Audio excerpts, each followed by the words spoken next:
All right, and we're live. Ah, What's up, Shannon? What's up, Daniel? what is up? Welcome back, everybody, to the Behind the Food podcast. Today we have Shannon Imler. Did I pronounce your last name right? Yep, that's right. Let's go. So this week we have Shannon Imler. He is the owner and founder of the Ice Cream Factory. Um, Honestly, I found you guys because I think I started following your wife on LinkedIn. Nice. And she posted about like what you guys are doing all the time. And then eventually obviously connected with you.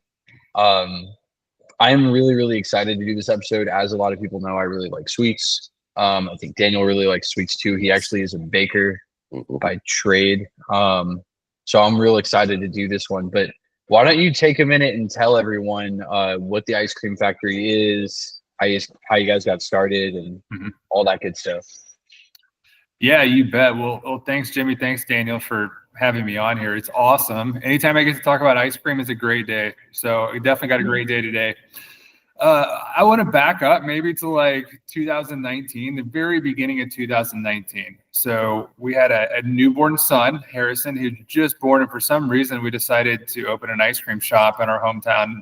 It's a smaller town near Lake of the Ozarks, Missouri, and what we did is we had a space within a facility that we already owned that we had outfitted to an ice cream shop. Didn't have anybody to go in it, and we decided, what the heck, we will make this happen. We will open it up. And I had no idea how much I would actually enjoy it. I was just doing it as a business move to make some income, and I know the community wanted it. And so just that first day we opened, in April 5th of 2019, I fell in love instantly. It was just like a light switch flipped, man. And so I realized that every time somebody came through that door, I was making them happy. I was spreading happiness each time they tried that ice cream. And that's really what kind of lit the spark for me in our business. And my wife's been involved. Both of my sons now, they're what we call official taste testers. So they give us feedback. So, but that's kind of the very beginning, just kind of getting started back 6.5 years ago now. That's amazing. It's funny, you kind of have a similar story to how I started Empanadas, where I started a food truck not really knowing what I was doing. And then that initial customer feedback, that feedback loop was so tight that I got hooked on that. Yeah, Yeah. that like I make them happy. They love the product. This is really cool. Right. Yeah. And then I was Yeah. like, I want to do this forever. And then that's kind Right. of how like I got started. So that's cool. You have kind of a similar story where like you started in the food service space and then kind of worked into CPG and other spaces from there. So that's that's interesting, Daniel. So in June of 19, I don't know what I was thinking. It was a terrible decision at the moment. I had somebody walk into our ice cream shop and said, "Hey, I want to buy this. We sell it wholesale, and I have 5 locations I want to put it in." And I'm like, "Nah, I'm good. No, thank you." And so I was, for some silly reason, man, I was bragging about that to somebody, and they're like, "Shannon, you're an idiot. You need to sell your ice cream. You're in business to make money, and this is an outlet. Sell it." And I'm like, "Dude, you're right. Like, I'm gonna call them back, eat my words, and say, hey, will you buy the ice cream from me now?" And I did, and that was our very first customer. They're Ozark Land, and they still do business with us today. That's incredible. That's funny. I think I landed my first wholesale client in 2019 as well. That's nice, man. Yeah, Nice. yeah. Yeah. I feel like it was a similar story too, right? Like that was Pearl Diver. They Yeah, just kind of like asked you, like, will you sell us empanadas? that's exactly right. Yeah, one of our like fans out there was a cocktail bar, and they were like, "Hey, we like your empanadas. Can you sell them to us?" And I was like, "Sure, why not? I think we can do that." And I hadn't thought about it as a wholesaleable product at the time, but that kind of opened my eyes to what was possible, right? And I love those kind of like organic stories where it's not like we didn't start in a lab or we didn't start with big fundraise. We just did the thing and then kind of grow from there. Yeah, man, absolutely. It's kind of wild to think that. I always look back. I'm like, why did I tell him no? That was like total silly. Yeah, yeah.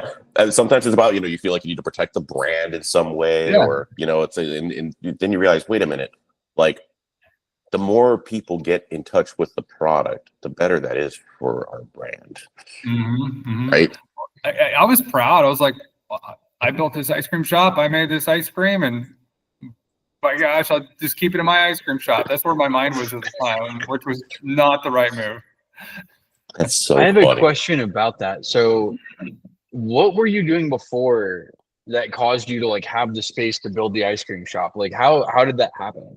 Yeah, good question. So I guess it started in 2008. I started my own business building and remodeling Waffle House restaurants. It's very specific, Waffle House only, and did that for over a decade and did well. It was an absolutely fantastic company to work with. And that allowed me to invest in my hometown. So I invested in historic properties in downtown, probably a dozen. One of them was an old Kraft cheese factory.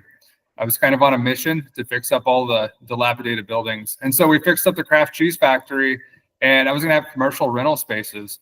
And one of them was going to be an ice cream shop. But little did I know I would be the guy running the ice cream shop in the end. So That's incredible, man. That's Yeah. so cool. Okay, how did that? Like, how did you start a business where Waffle House was the customer? Like, how did you find them? How did they find you? Man, yeah. So it was 2008. This is like bizarre. It's 2008. The place I was working at, I got laid off, and I was just out of high school too. So I had a part-time job, got laid off, and I needed a job. So my neighbor, I was talking to him, saying, "Hey, I was working this place. They're downsizing because of the economy," and he said, "Hey, I know a guy here at Lake of the Ozarks. He's a project superintendent for Waffle House. Maybe you can talk to him." I was kind of desperate, and so I did, and I connected with him, and just started as an independent contractor and grew a general contracting business from 2008 on, and it just happened by chance. So you started this right after the into the financial crisis. Yeah. A development business in property. Well, essentially, yeah. It basically our main core focus was building and remodeling Waffle House restaurants, and then a side, probably it was close to my heart. My hometown's close to my heart, so I wanted to invest in the community and bring buildings back to life. I started that in 2015. So in 2015, we built our business enough. I was able to invest into dilapidated properties. Got it. So when you started the ice cream shop in 2019, you basically had what, like end of 2019, 2020, and then pandemic? Is that right? Oh, well, I mean, I had 11 months before I had March of 2020 before I got smacked in the face with the biggest problem ever. So you kind of were able to springboard off of 08 as an opportunity, and then kind of crashed into COVID 2020 when you launched this ice cream thing. Yeah, absolutely. Well, in 2008, it was a different story. I was like a W-2 employee. I was getting a paycheck, and it's like, I can find another job somewhere else. I'm sure there is. I'll ask around. In 2020, I have a lot of staff. I owe the bank money. I have to make payroll. I need to work hard and figure this out. So it's on the line. I got to figure it out. That's high pressure, which I know you guys can relate to because you're probably in a similar situation. Totally. I think man. a lot of people were, man, but you have a knack for finding disasters like once in a generation. They're happening like every 5 years now, but Yeah. Market crashes like that are usually pretty rare. And it's like you got 08 in the beginning of your career, and then you found the pandemic right in time to have a retail business, right in time for it to be a bad idea. Similar, I mean, I was in a very similar boat. We started in 2017. And we opened 9 stores, and the last store we opened was October 2019. I had a store scheduled to open March of 2020, which is funny. It's a Broadway store. This is open now, but it was supposed to open that month. That didn't happen.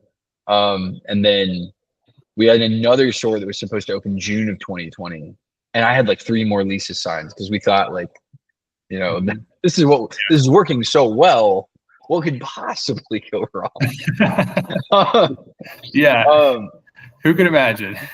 No, yeah. Who could imagine a global pandemic like could knock stuff out? But yeah, man, like to your point, I think the responsibility you had if you were, I like really any kind of business owner, it felt very heavy because you do have that feeling, even when things aren't going well and there's not a disaster, you have that feeling of like you are responsible for your employees. Like they rely on you for their paycheck. I think a lot of people delude themselves to think that you have a situation where I have no risk because I'm getting a paycheck. I'm a W-2 employee, but little do they know, like the risk is shared. It's shared between all of us.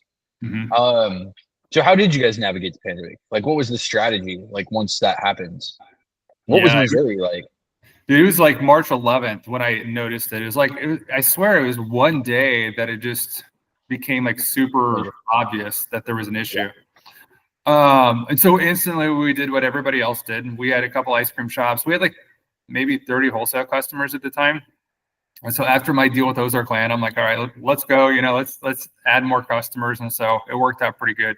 But they're all in like food service tubs is all we had. So I started delivering myself along with two other people to anybody I could, like within our Jefferson City and like at the Ozarks, delivering ice cream from a restaurants, just trying to, and I was thinking about it the whole time. I was working day and night, just thinking, what are we going to do? How are we going to fix it? And so finally it just, it was like, it took about a week. So 7 days later, I realized the only places left open were convenience stores and grocery stores. And if I had a fighting chance, I needed to get our ice cream in there. And so we immediately pivot and we ordered like pint containers. Lucky for us, the lead time is short and everybody canceled their orders. It was like chaos. And if we put it in an order, they were thankful and they got right on it and got it to us, which was great. Got them in a few weeks and we started just hand filling them in the ice cream shops. I'm like, well, we don't have a lot of business. Nobody's coming in the doors. So just hand fill these containers. We'll keep doing this thing. We'll see what happens. And I went to Hy-Vee. That was one of my first customers. And so I went in there. I did not have the exact same packaging that I had today. It was not not as nice. And but they said yes, like they did not hesitate. They said, yes, we will sell it. Get it on the shelf. How fast can you bring it? I'm like, what the heck's going on, man? Like, this is weird. This is the end of March, or no, this is the beginning of April, probably the beginning of April by then. And so it's like, all right, that worked really easy. And then I just got in my car and I just started driving around. And so I stopped delivering personally to these houses. I let my staff do that. And I'm like, all right, the heck with it. I'm getting in my car. I'm driving to every C-store and grocery store I can find. And I did for until November of 2020.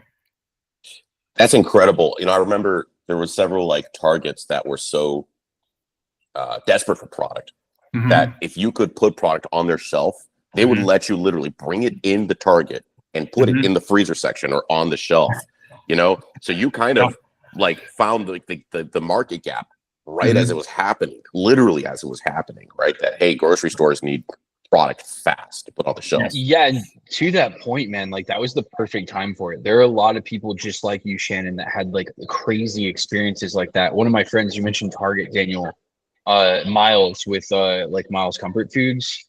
Miles was in like the DC area right around that time. He'd started his business a couple years before and had a Target buyer be like, can you come stock the stores with your like frozen product? Like, please, like right now. And it was the strangest thing, but it's like that only happened in this one little period of time and it allowed a lot of people to gain traction. Yeah. Like you. Right. It was totally bizarre. I made a sales sheet. I just got in my car. I brought some samples. I would walk in and my success rate was like off the charts, dude. I was like almost 100%. I'm like, this is awesome. But it got to a point, man. It was the end of the summer, probably around September. My staff, they got mad at me. So I kept selling more and more. And they're like, Shannon, when are you going to stop selling? Like, we don't have a problem anymore. We can't even fill the orders we got. Like, what are you doing? I'm like, well, you're right. You know, like I am still selling. I need to back off a little bit. So that's when we decided to get a co-packer. I'm like, all right, we can't feasibly fill these containers like this forever. We got to find a co-packer.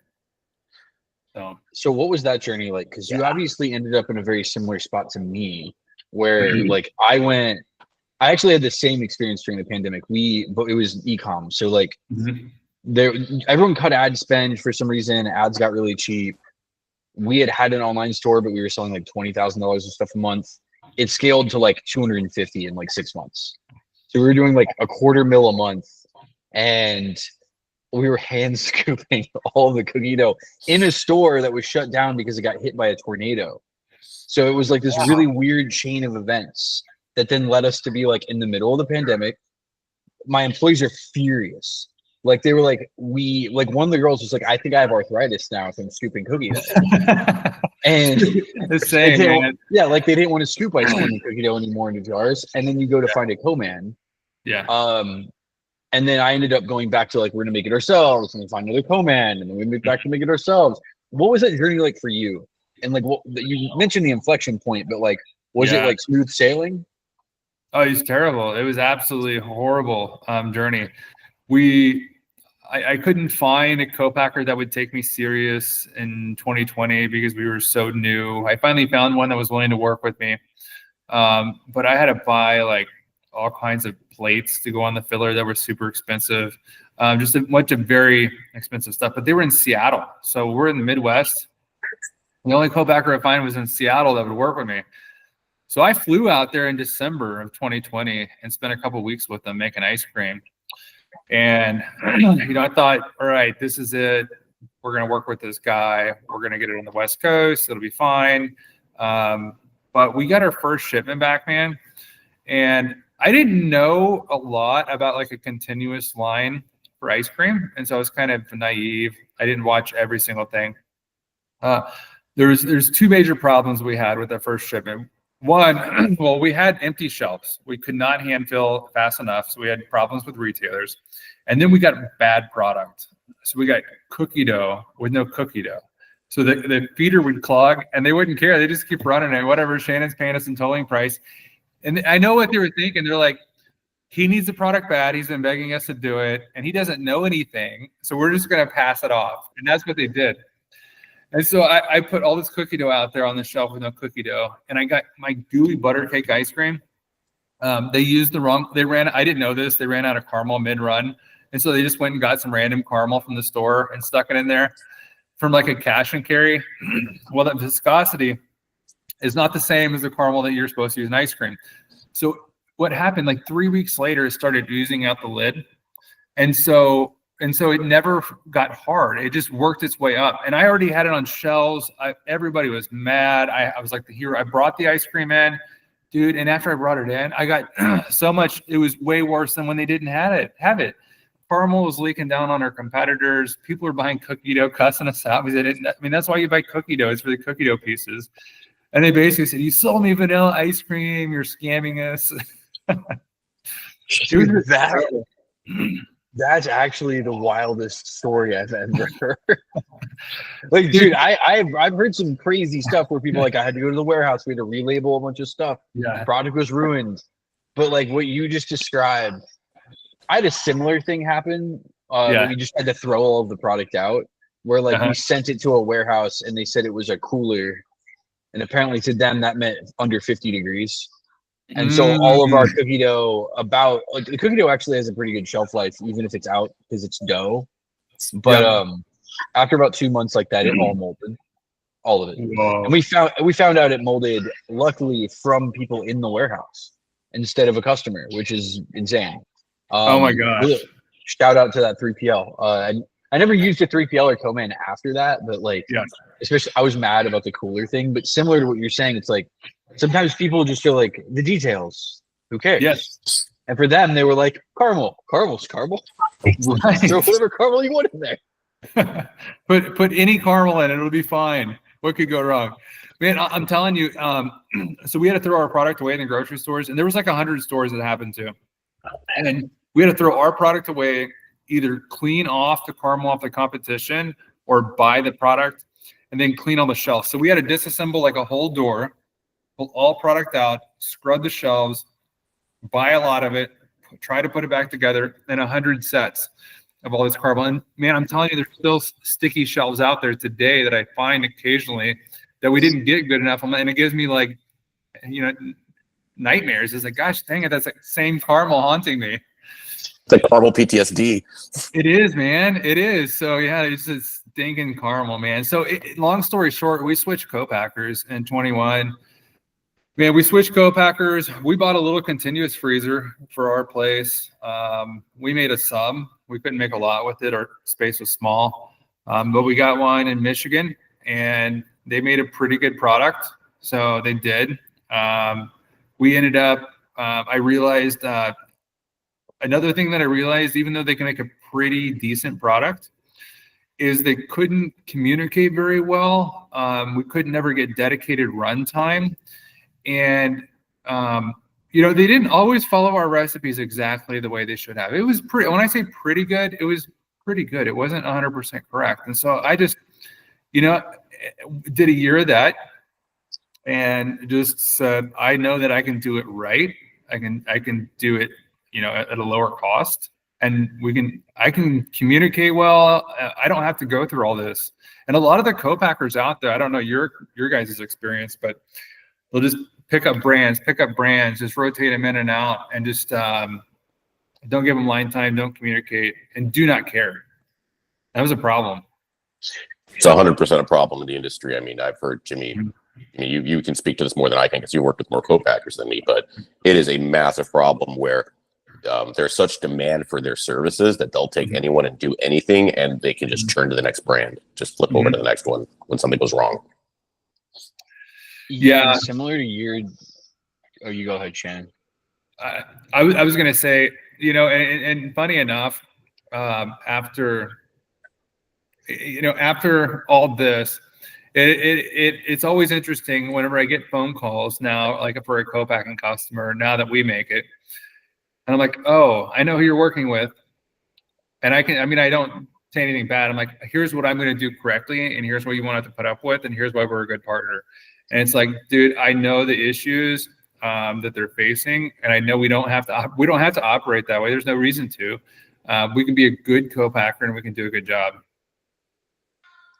That's actually really interesting, and it's very true because you're now doing that, and it was something that I explored and sort of almost did in a different space for similar reasons, where you would go to different co-men.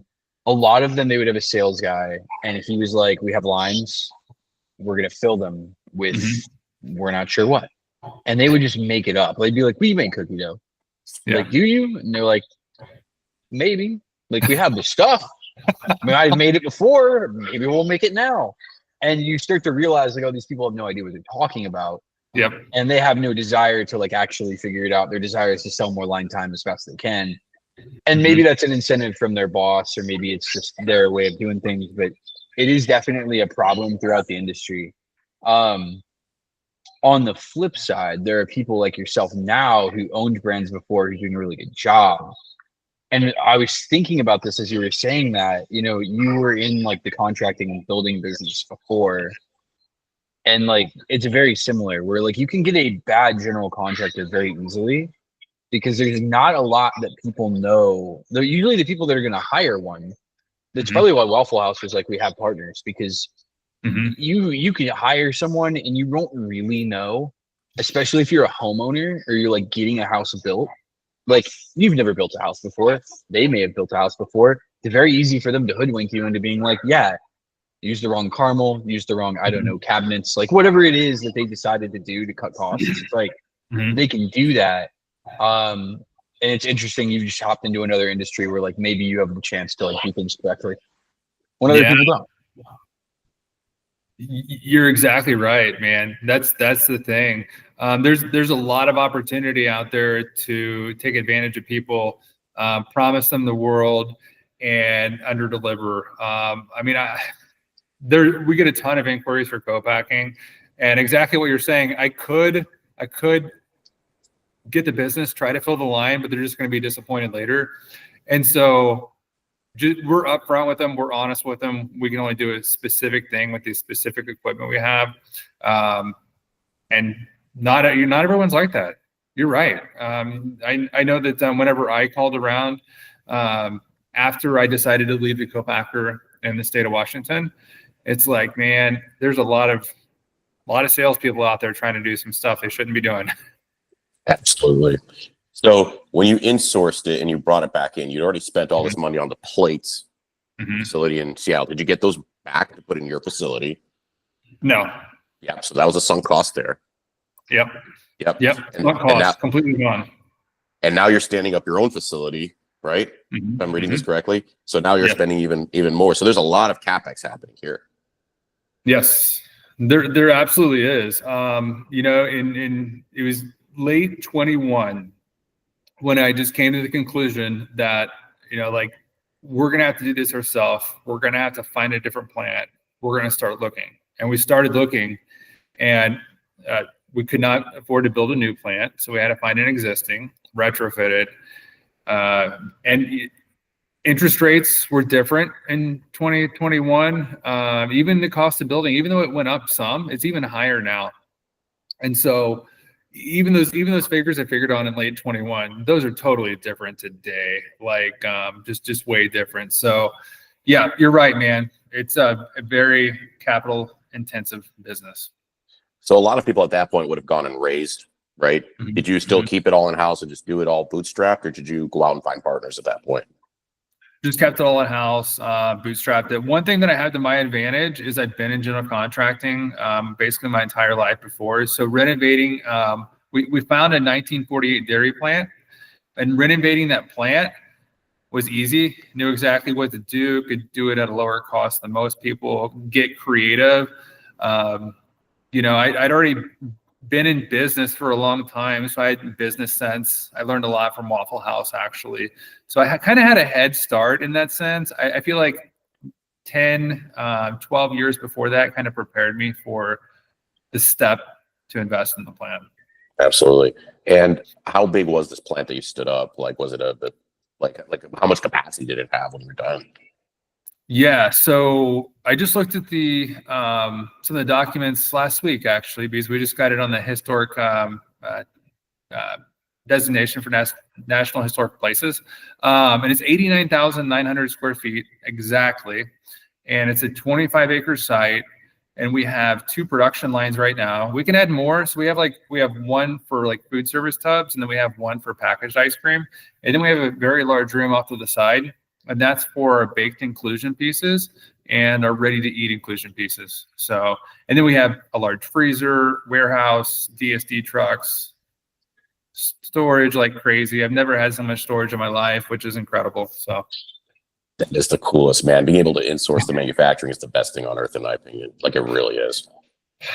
Yeah, man, it is. It's we have complete control over it. We have almost unlimited growth within this facility. And to put that in perspective, like our plant right here is comparable in size to the Ben & Jerry's plant they built in the 80s in Waterbury, Vermont. That still operates today. They have like a tour through there. So it's comparable in size to that. That's incredible. Yeah. So you kind of have like unlimited growth potential without having to go and find additional co-packers in the future. That's so freaking cool.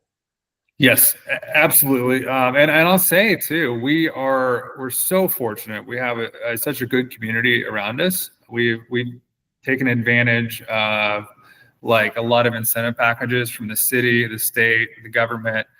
Everybody kind of pitched in because where I'm sitting at right now in my office, like in 2021, the street was all crumbling. There was like a trailer park across the street that had been abandoned.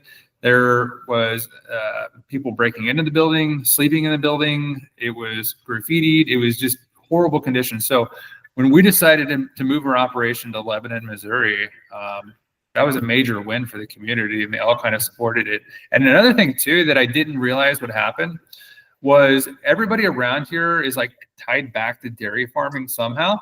And so the plant operated from 48 to 98. So everyone has a memory of the dairy plant, buying milk and cheese here. Their parents, their grandparents were dairy farmers. And so it kind of brought back a sense of like a nostalgia. And so that's been really special for us too. So the community loves it. That is so cool, man. That's incredible. Mm-hmm. Yeah, like that is really, really cool. And I mean, honestly, like old dairy plants are, they just have like a certain design about them. I know you'd sent me pictures of the plant like a week ago, and it looked, I had toured an old dairy plant that was converted into an ice cream factory randomly in Evansville, Indiana, I believe last year, and it looks the same. Yeah. Like there's just like a little more like retro than yours because they've been making ice cream there since I want to say like the 70s or like late 70s, like early 80s. Okay. So it's like old ice cream equipment, but the feel of the place, like the tile, like especially the good brown tile, is like apparently that's what they built dairy plants out of in the 40s. Maybe maybe they used something else somewhere else, but I think that's all they used. That was their like building material of choice. But I love the look of it, man. Yeah. Like the subway tiles and like the floor tile, like it's all like very retro, very like cool old ice cream shop. And now you have built a ice cream factory in there, which is super cool, and an ode to obviously the name of the company. Did you know that you were going to build an ice cream factory? Is that what you named it that? So, yeah, basically. So early 19, we didn't know what to name the ice cream shop. And so the building that we bought is always called the Kraft Cheese Factory. The community had known it. They built it in 31, the original one in Eldon. And so my wife and I were talking, like, what are we going to call this business? And we had no idea. And so we thought about it quite a bit. You know, one day I'm like, why don't we just keep it simple? Like everybody knows it as the Kraft Factory. We can't call it the Kraft Factory, but we could call it the Ice Cream Factory. And so we just kind of named it after the building, and that worked. It was originally named after our ice cream shop, and the name works well for basically everything we do. So we just, we're happy with it, and it's good. That's incredible. If I remember correctly, I think Chobani kind of had a similar story where they bought an old dairy plant, right, and brought it back to life. So that's the coolest thing about this business, is that you can bring manufacturing back to life like that. Yeah, you totally can. And there's a lot of opportunity out there for brands or manufacturers. There's a lot of dairy plants out there. There's a lot of food plants out there. There has been a lot of consolidation over the years, and I mean, this is one of a few choices that we had in Missouri to choose from. So they're out there, and they're in the communities. They want you to buy them and convert them, and they're totally back you. That's good to know. I'll keep that in mind. Yeah. So you can look for a dairy plant next time you need to expand. Exactly. Dairy plant's the way to go. So Shannon, what's next for you guys at the ice cream factory? Like since 21, how many retailers are you guys in? Like what's like the thing that drives you guys today? And then like what kind of did you do in between? Yeah, you bet. So the thing that drives us today, we always stay on mission. Our mission is to spread happiness to the world through high quality ice cream. So that's our number one focus. And you know, spreading happiness to the world through high quality ice cream, that means getting it to more people. So we have found out that like food service distributors like Performance Food Group, Cisco, US Foods, those type of distributors, they work well for our brand. We do okay competing on a grocery store shelf next to 50 other brands, but we do better whenever we are in a pizza shop for dessert, or a sandwich shop for dessert, or a cookie dough parlor with some ice cream, stuff like that. That's where we perform well, and that's where our focus is today.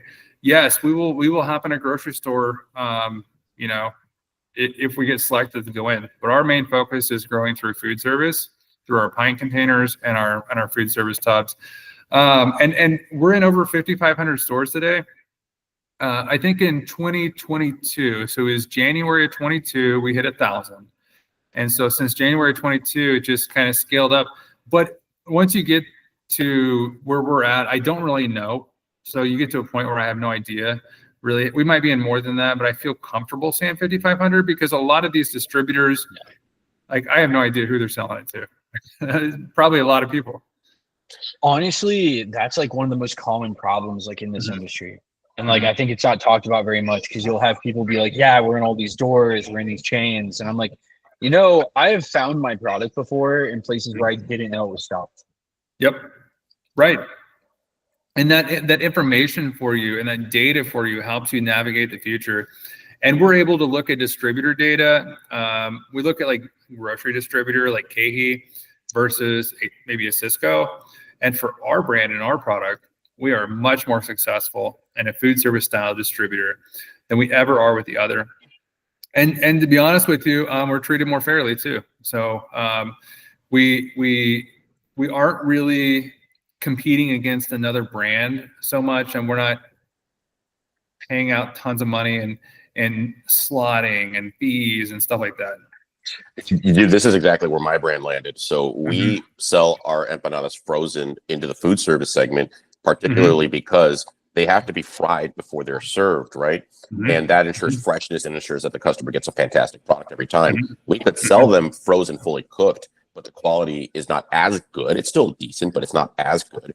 And food service needs fantastic products that are better than what's available through your typical Cisco PFG distributor right now. So they need fantastic products to sell to these, endpoints that you're talking about. Yeah, I found that the restaurants that they're selling to, they've wanted it for so long and they've never had that option. And when they get that option, they latch onto it and they won't let go of it. So it's like it's kind of crazy. And I think that the tides are turning, honestly, since COVID for food service. Their arm was forced to go into spaces that they weren't before because they needed the revenue. Because a lot of restaurants were shut down. And I think it opened up their eyes and said, like, hey, maybe these pints will work. Maybe I can go to a food service area inside a convenience store, stuff like that. So I think it played a big part of our success too, whenever food service pivoted a little bit during COVID as well. Absolutely, man. It's been crazy. I've had people ask to buy our empanadas to put in fairly recently. I had someone ask hey, can we put it frozen in this shared maker space market where we're getting products in from different makers locally, and we'll stock them frozen and the customer can buy them. I was like, they may sell there? Sure, why not? So Right. yeah, there's a lot of creativity happening right now in the food service space as an endpoint for really for retail. Well, it's weird because in my mind, everybody's okay, a CPG brand needs to go in big grocery stores, really big grocery stores, and that's how you're successful.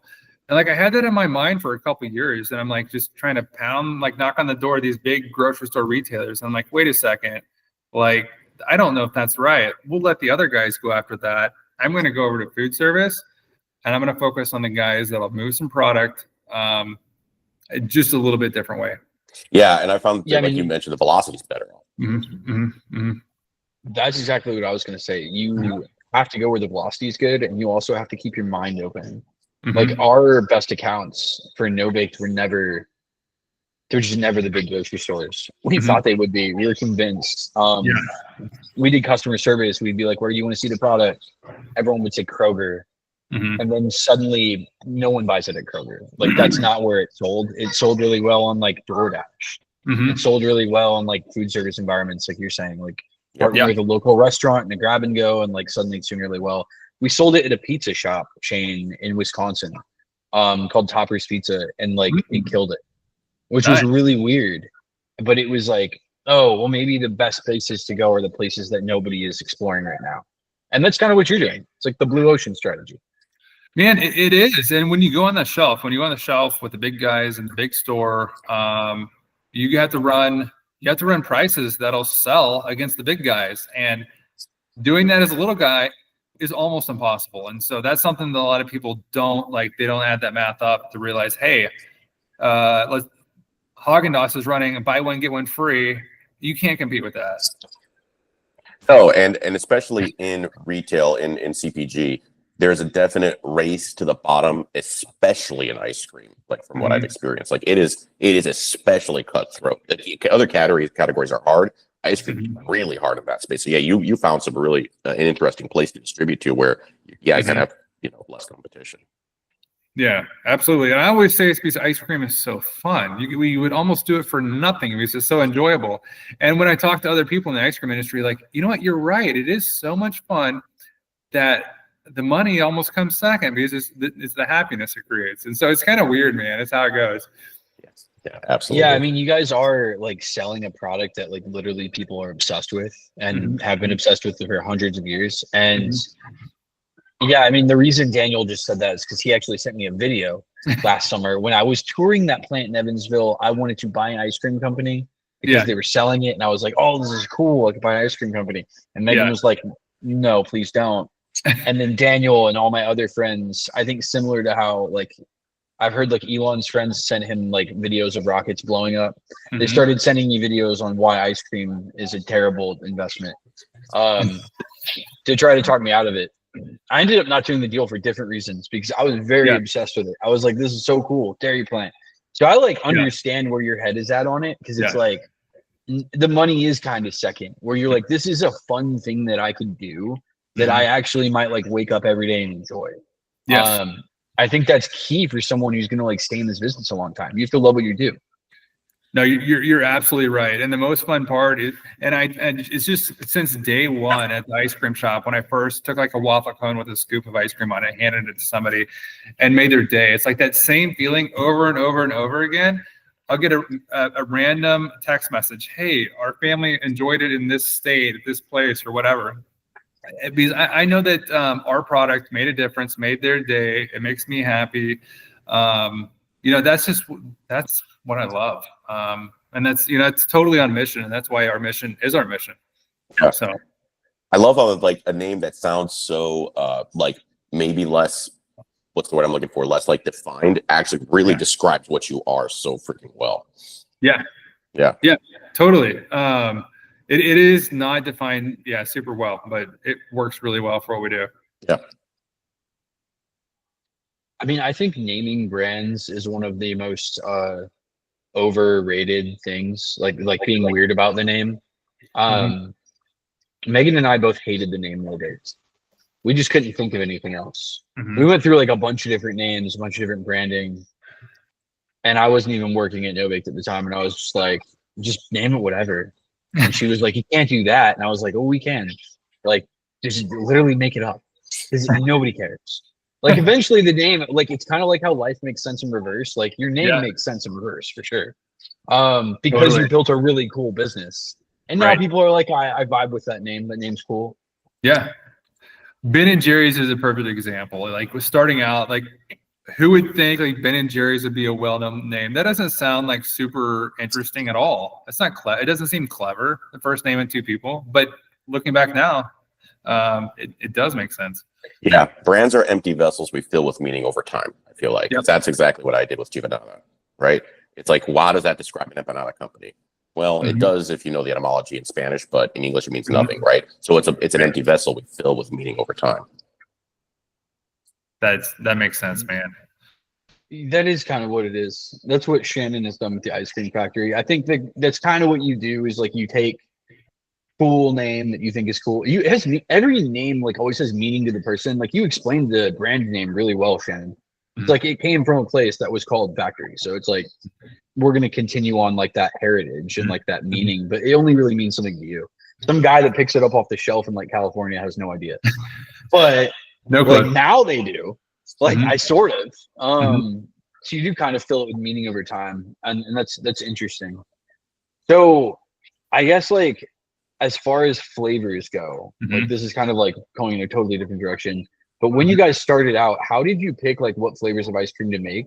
And also, why did you decide to start making the ice cream instead of just buying it from somebody? Yeah, great question. So I there was an ice cream shop in our town, my hometown before that, and they bought ice cream and they served it, and they had inconsistent hours and just did not manage well. And I'm like, well, that's obviously why it didn't work. Didn't manage it well, inconsistent hours and like really subpar ice cream. I can fix. I don't have to do that. I can follow a few basic business rules and get it right. And so I knew that I could. I thought I could make better ice cream. We experimented with a hand crank ice cream machine when we first started. So I bought one on Amazon. It was like $1,000. I thought, all right, this is how we're gonna do it, Well, like 2 days later, and my arm was totally worn out.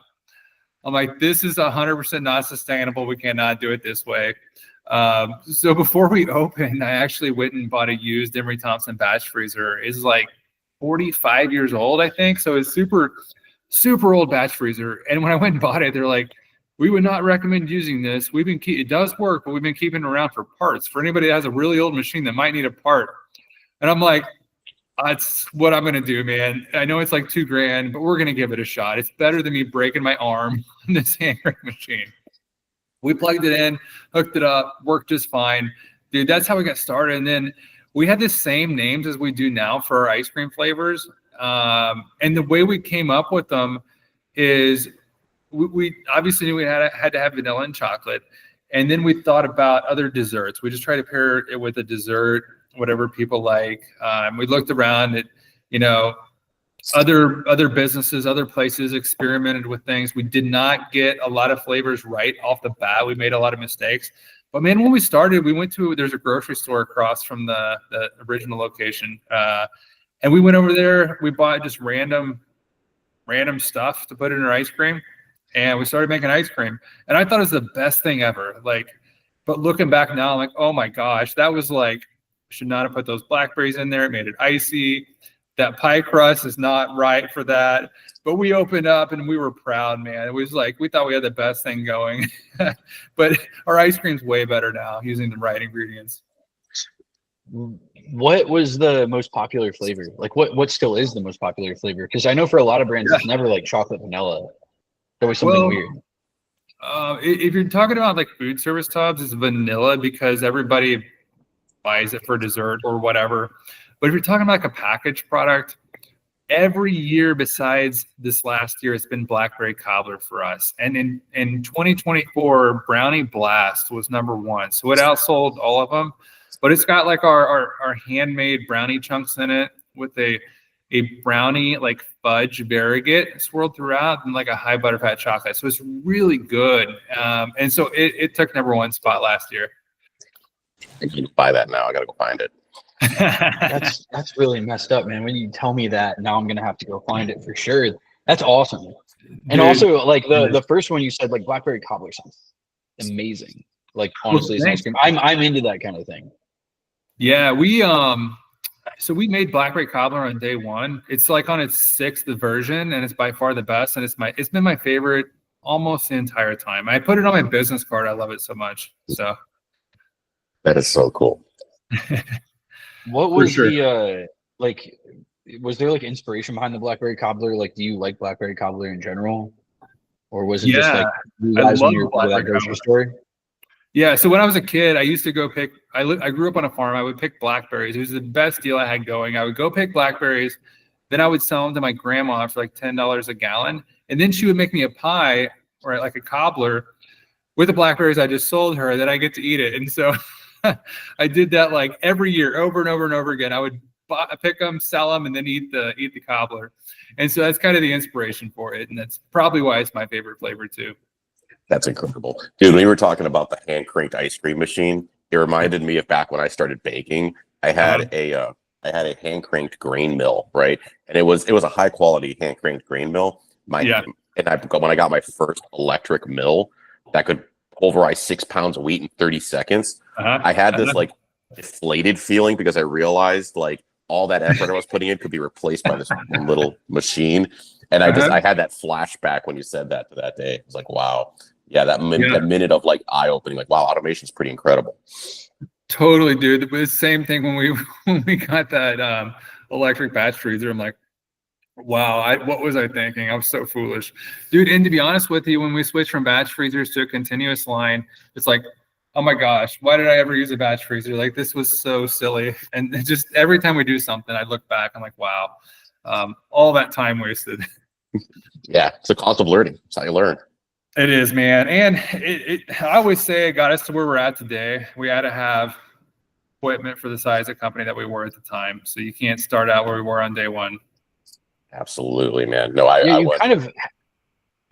What were you going to say, Daniel? Oh, I went from empanadas. We went from no press to 3 mold press to 6 mold press to full line. Yeah, that same exact experience where you have to have the right equipment for where you're at the time. Yeah. It's crazy. Yeah, the right equipment is definitely super important, and also just the amount of iteration that you do. I think that never goes away for anyone. If anyone's starting out, you're gonna go through maximum iteration.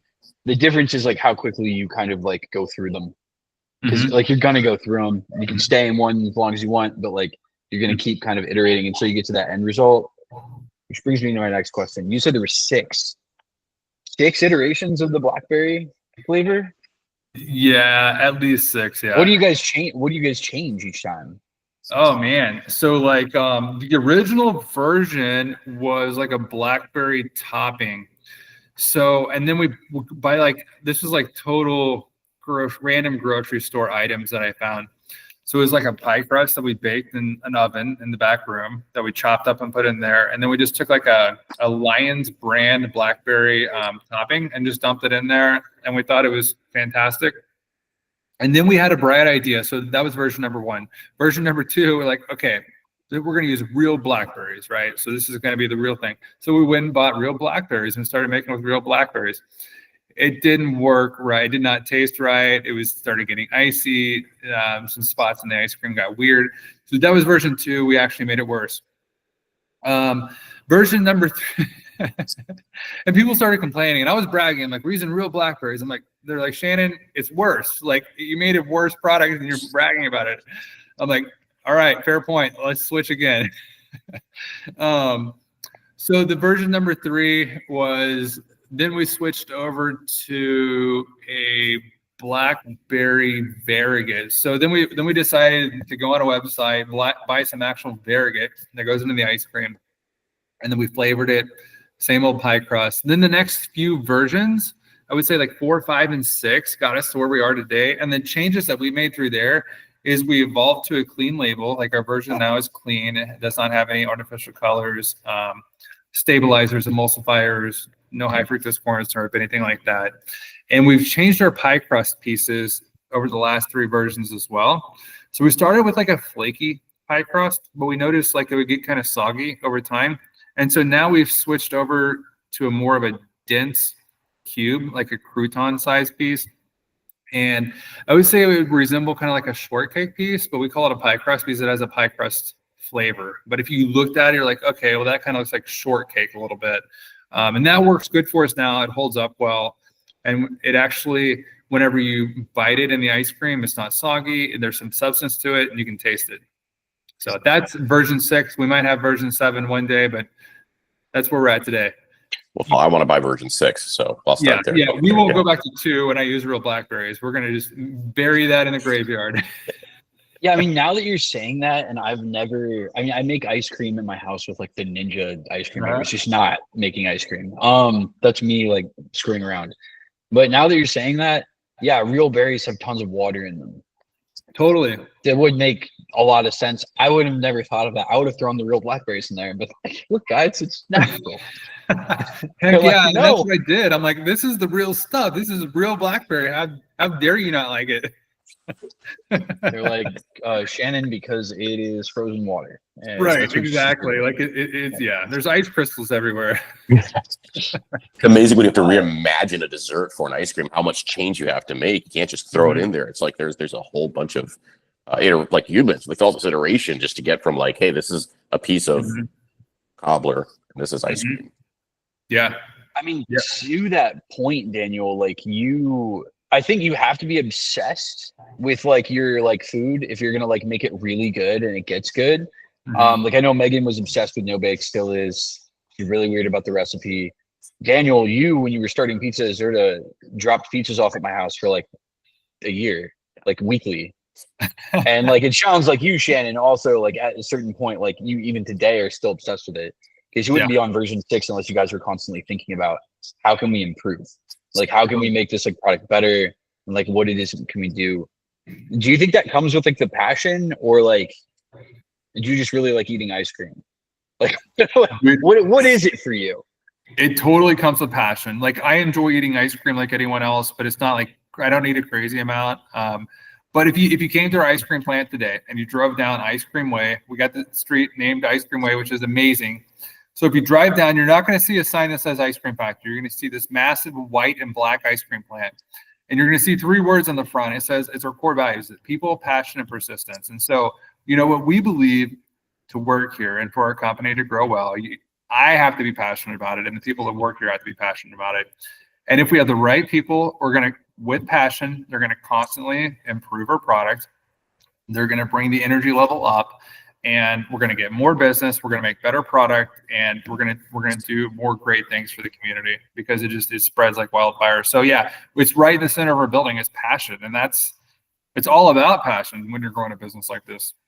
Absolutely, persistence is a big one, man. I mean that's survival. That's how you get through. That's how you get through the tough times, man. And how you really get better is you persist through. Dude, that's 100%. I've had to preach from like the soapbox so many times. It's like persistence. I know it's hard. You got to be persistent. Just like Colonel Sanders at 60 something years old, finally made it work. Like that dude tried for over 4 decades. I got people that might complain like 4 days and they didn't get it figured out. And so it's just that persistence over and over and over. Yep, gotta lock it. Mm-hmm. Yeah, and I know you have kids like I do, and that's like the one thing that I like wish that I could instill in my kids. I know like some people are like, I want my kids to be smart or whatever it is, and I'm like, dude, literally all I want is for them to somehow inherit like the bulldog mentality that like Megan and I have. And I'm like, maybe like they'll get that from like seeing us like live our lives, but like I feel like it's still like no quit attitude that like ends up so well for so many people. I was listening to a podcast recently. It was Modern Wisdom, and he had a general on there, and he was asking him like, as far as like, you know, people getting through Ranger School, because this guy was like involved with like the creation of the Rangers. He was like, what is it that allows people to pass? And he was like, oh, well, it has absolutely nothing to do with talent, nothing to do with like strength, nothing to do with endurance. It literally is just like nobody actually fails Ranger School. He's like, well, people do, but like very few. Most people just quit. And I found that fascinating because it's not like Navy SEAL training where you can get like genuinely injured. It's just really shitty. I know someone out there who's an Army Ranger will listen to this and be like, no, it is hard. And I'm like, yeah, I'm sure it is. But like from this guy's perspective, it was like anyone can do this. You just have to like want to do it, and it's not going to be fun. Right. And similarly, like what you're doing is so similar. What we've all done is so similar where it's like, yes, you can do this, but like, it's not going to be easy. It's probably going to be hard most days. You just have to simply not stop. Yes. Which is interesting. Right. So there's a quote by Babe Ruth. I think he said it in maybe 1940s or 1930s, but it's hard to beat someone that never gives up. And so that's a quote that I've told people a lot of times from Babe Ruth. And that's the truth, man. It's hard to beat someone that never gives up. And that's us. And that's what I want to instill. That's that persistence factor. Yep. We got to go out there and spread that to other people every day. Our employees, our partners, right? Yes. Supplies, product stuff. We need to like push that down, like both down and up the value chain all the time, I think. Right. Yep. Absolutely. Yeah, and similarly, like Daniel, you had like said, I think on a previous podcast, like, yeah, we need to start telling more people like, please don't start a business, because now a lot of people are cut out for it. But I think once people like go in and they like actually decide to start, like, I think the goal is like you need to tell them like, hey, it's just time to lock in. Like you can't just quit on day one. You can't get day 4, like Shannon said, like it doesn't work out in 4 days, like whatever. You have to go for it. I mean, I say like give it at least like 5 years. Yes. If you hate it after 5 years, then, you know, I guess you can quit now. Right. Absolutely. And it's, and if you're not passionate for it too, it's tough. So they all kind of go together. If you have no passion for it, it's hard to be persistent. Those kind of go hand in hand. If you don't have the passion, you don't attract the people. That's right, man. You don't. Yeah, for sure. Yeah. For sure. So, are you guys going to start making other people's products now? Is that the path forward in the plant? Yeah. So we currently have 3 brands that we co-pack for, a couple of Midwest brands and a national chain of ice cream shops. And so some of those are relatively new customers, but we're excited to have them. We have amazing setup. We have a lot of equipment and we have line time to run them. So, but it's interesting. To that point, there's not a lot of co-packers out there, and there's not a lot of co-packers that'll get people attention, or they do. If they do, they're just not genuine with them. So it's kind of a process, man. I personally spend a lot of time. I've stepped out of a lot of areas in business that I don't do anymore. Operations, some of the distribution, sales, stuff like that. I've kind of focused in on like co-packing relationships to try to build out a core set of businesses that we want to work with. And we have 3.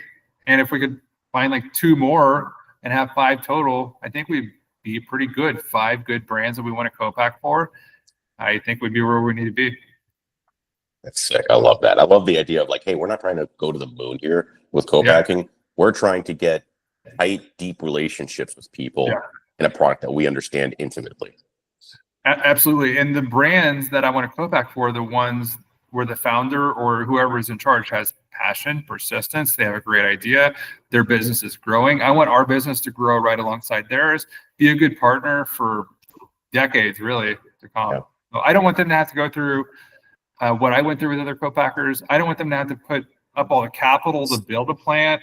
None of that stuff. We have it right here. We can grow and scale with them. It's incredible. Incredible. Sweet. Well, Shannon, why don't you tell everyone where you can find out more about the ice cream factory, and also how to contact you if they do have a brand and they want to look into getting it co-packed. Yep, you bet. Absolutely. So you can find our product on our website at icecreamfactoryco.com. There's a few different ways you can do it. You can click on the Find Us tab, and so that'll show you a retailer close to you. There's about 5,500 of them on there. You could have it shipped to your doorstep on there. We have a 3PL service that does that. Or you could go to like a wholesale tab on the right-hand side.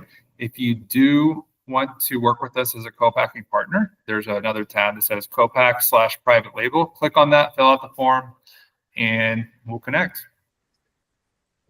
Love it. I love it. Thank you so much for coming on, Shannon. I liked this episode. This was fun. This was really fun. Man. Thanks for the opportunity. I had a good time. Yeah. Yeah, it was fun. All right. See you guys. All right. See ya. Stop. Take care.